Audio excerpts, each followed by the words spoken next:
গান শিখতে হবে, কিন্তু সবচেয়ে আগে যে ব্যাপারটা সেটা হচ্ছে গান শুনতে হবে। ভয়েস আর্টিস্ট যারা তাদের জন্য ঠান্ডা অনেক বড় একটা শত্রু। I am sorry to say, alcohol, smoking এই জিনিসগুলো আসলে গলার জন্য কখনোই খুব একটা ভালো না। মাদক বা নেশা জাতীয় জিনিস অনেকে ফান করে খেতে পারে, যে কোনো একটা নেশা জাতীয় জিনিস এটা যদি আমাকে খেয়ে ফেলে তাহলে কিন্তু সমস্যা। এটা তাদের মনের সম্পর্ক, এটা মানসিকতা। গানের প্রতি প্রতিদিন কতক্ষণ সময় দেওয়া হয়? প্রতিদিন তো প্র্যাকটিসের ভেতর থাকতে হয়।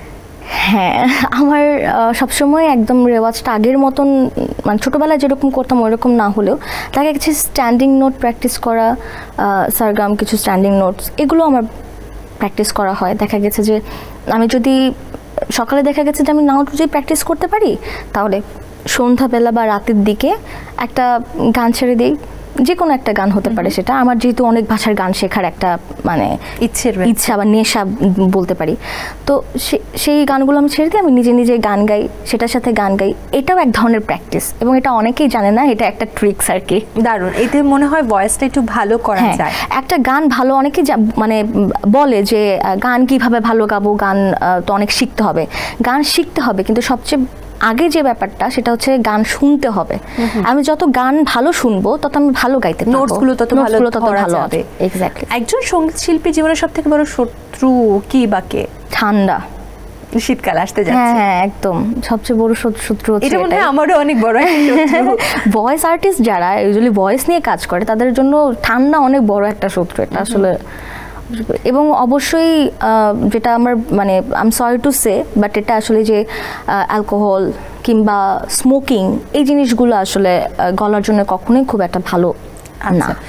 আপনার এই কথার এগেনস্টে একটি প্রশ্ন আমি রাখতে চাই।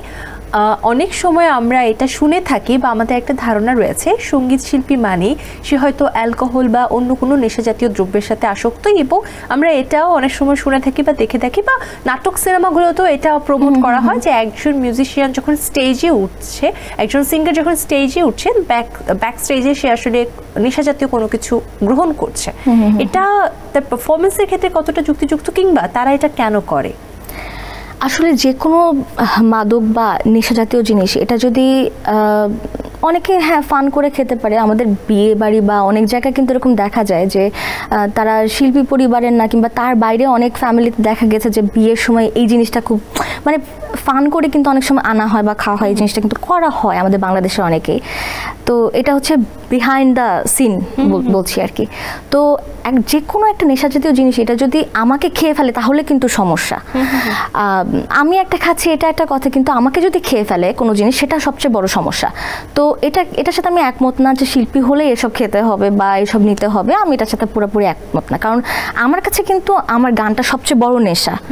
তো আমি আসলে যারা করছে বা অনেকেই এর সাথে পরিচিত নিয়ে থাকে, তো আমার বোধগম্য না যে আসলে এইটাই ফিলিংসটা এটা তাদের মনের সম্পর্ক, এটা মানসিকতা।